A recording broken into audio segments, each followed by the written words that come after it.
भगवान श्री कृष्ण जब माता देवकी और पिता वसुदेव को कंस के चंगुल से छुड़ाने गए तब उनकी उम्र 14 वर्ष थी। उनकी माता ने उनसे पूछा कि बेटा तुम तो भगवान हो, तो तुम हमें पहले ही कंस के चंगुल से छुड़ा सकते थे, इतनी देर क्यों कर दी? तो कृष्ण जी ने कहा, माता क्या पिछले जन्म में आपने मुझे 14 वर्ष का वनवास नहीं दिया था? माता हैरान रह गई, बोली ये क्या कह रहे हैं आप?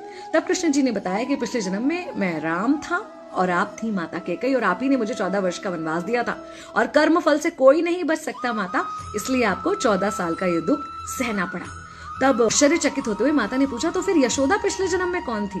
कृष्ण जी ने बताया, वो थी माता कौशल्या, जो 14 साल तक अपने पुत्र से अलग रही थी। उन्होंने उस दुख को सहा था, इसलिए इस जन्म में 14 साल मैं उनके पास रहा और मेरे साथ रहने का, माता और पुत्र के प्रेम का सुख उन्हें मिला। कहने का मतलब यह है कि कर्म फल से ना उस युग में कोई बचा था, ना आज कोई बचेगा।